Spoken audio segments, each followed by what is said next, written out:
प्रभु सदाप्रभु आज आम्भमानंकु सुंदर सुजोग देइअछंती जेपरि आम्भे माने ताहंकर से जीवंत एवं पवित्र वाक्य को आमे ध्यान करि परिबा। एथिपाई विशेष करी आम्भमानंकर स्वर्गस्थ पितांकर गौरव प्रशंसा हेउ।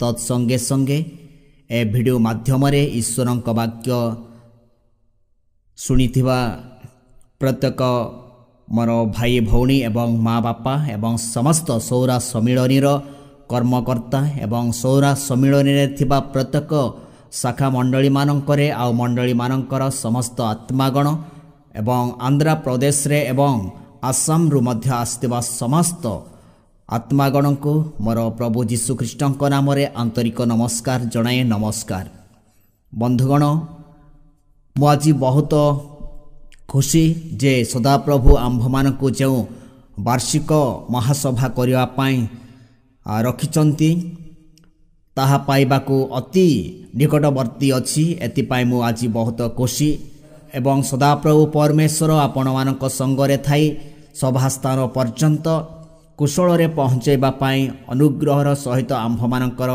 बा आपण मानंकर संगे संगे से चालू अछंती। एतिपाई प्रभुंकर नाम धन्य हेउ।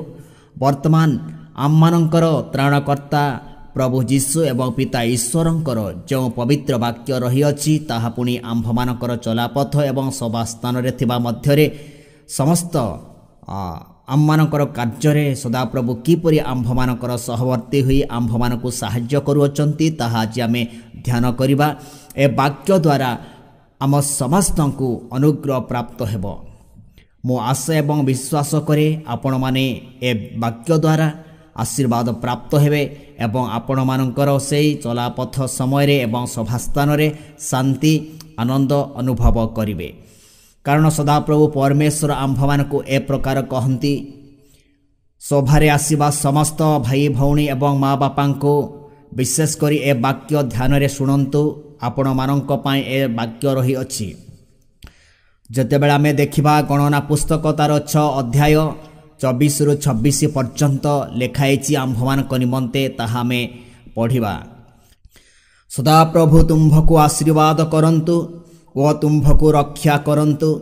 सदाप्रभु तुम्भ उपरे आपणा मुख तेज प्रकाश करंतु ओ तुम्भकु अनुग्रह करंतु। सदाप्रभु तुम्भ उपरे आपणा मुख उठांतु ओ तुम्भकु शांति देवंतु। बंधुगण, आपण माने जेतेबेले सेही सभा को यात्रा करिवे एवं सभास्थान रे उपस्थित हेबे सेहीपरि सदाप्रभु परमेश्वर आपण मानकर सहवर्ती होंतु, आपण मानकु अनुग्रह करंतु एवं परमेश्वरक गौरव निमंते सभास्थान रे आम्भे माने समस्ते भद्रतार सहित एवं सत्यतार ईश्वरक वाक्य सुनिबा। गीत संहिता तार 20 अध्याय 1 रु 4 पर्यंत लेखाइछि आमे पाठ करिबा। सदाप्रभु संकट दिन रे तुम्भकु उत्तर देवंतु। जाकोबर परमेश्वरक नाम तुम्भकु रक्षा स्थापन करंतु। से पवित्र स्थान रु तुम्भर साहाय्य पठांतु। सियोन ठारु तुम्भकु बलवान करंतु। तुम्भर नैवेद्य सबु स्मरण करंतु। पुणी तुम्भर होमबळी ग्रहण करंतु। तुम्भर मनुवांछा पूर्ण करंतु ओ तुम्भर योजना सबु सफल करंतु। सदाप्रभु परमेश्वर आपण मानकर मनुवांछा पूर्ण करिवे एवं आपण मानकर योजना पूर्ण करिवे। जो योजना रे आपण माने से सभा को जाउचंती, जो उद्देश्य नै कि आपण माने से सभा को जाउअछंती, से समस्त योजना से समस्त उद्देश्य सदाप्रभु परमेश्वर आपण मानकर समस्त विषय को पूर्ण करिवे एवं सफलता देवे। जिसाय पुस्तक 41 अध्याय आमे देखिबा 10 रु 14 पर्यंत। तुम्भे भय कर नाही कारण आम्भे तुम्भ संगरे अछु। निराश हो नाही कारण आम्भे तुम्भकु सबल करिबा। हाँ, आम्भे तुम्भर साहाय्य करिबा। हाँ, आम्भे आपणा धर्म स्वरूप दक्षिण हस्तरे तुम्भकु धरी रखिबा। देख, जो माने तुम्भ प्रति कोपित अछंती से माने समस्ते लज्जित और घाबरा हेबे।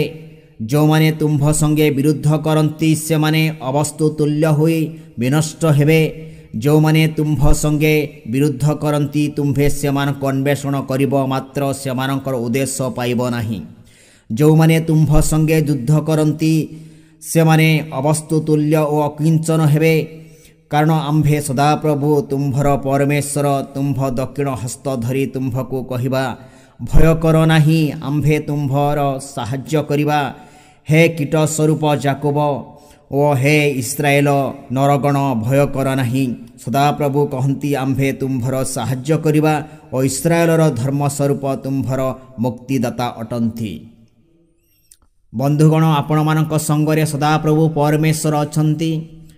आपण माने भय किबा भीत होंतु नाही, निराश होंतु नाही कि त्रासयुक्त होंती नाही, कारण सदाप्रभु परमेश्वर आम मानकर हस्त धरी से आंभ मानकर पथरे कढ़ाई नेबे। समस्त विपद आपदरु आंभ मानकु रक्षा करिवे।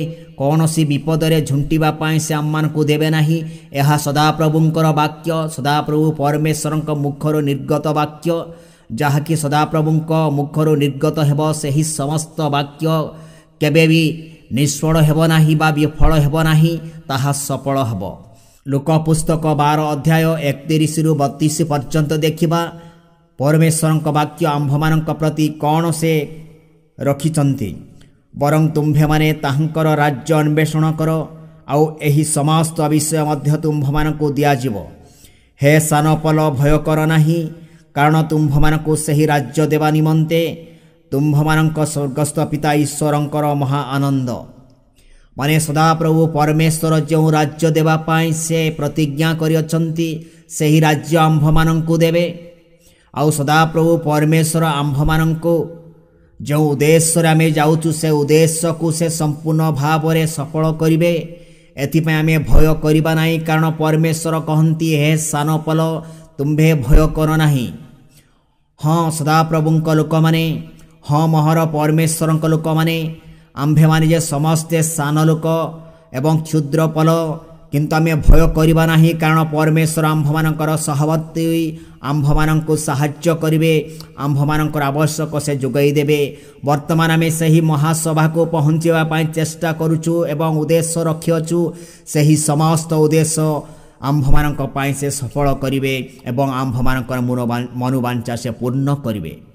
द्वितीय विवरणी 31 अध्याय 6 पदरे लेखाइछि, बलवान और साहसिक हो, भय कर नाही, क्यों सेमानंक सकाशु भययुक्त हो नाही, कारण सदाप्रभु तुम्भ परमेश्वर से आपे तुम्भ संगे गमन करुअछंती। से तुम्भ प्रति हताश हेबे नाही, क्यों से तुम्भको त्याग करिवे नाही।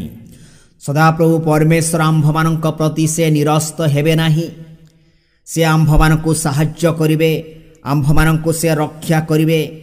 जो माने आंभमानंक प्रति क्रोध करंती, आंभमानंक विपक्षरे कथा कहंती, पुणी सभा को बंद करिबा पाई मध्य षड़यंत्र करंती, सदाप्रभु परमेश्वर सेमानक हृदय कार्य करंतु एवं सभा को शांति एवं श्रृंखलार सहित करिबा पाई आममानंकु दियंतु, कारण हे आंभमानंकर परमेश्वरंकर इच्छा।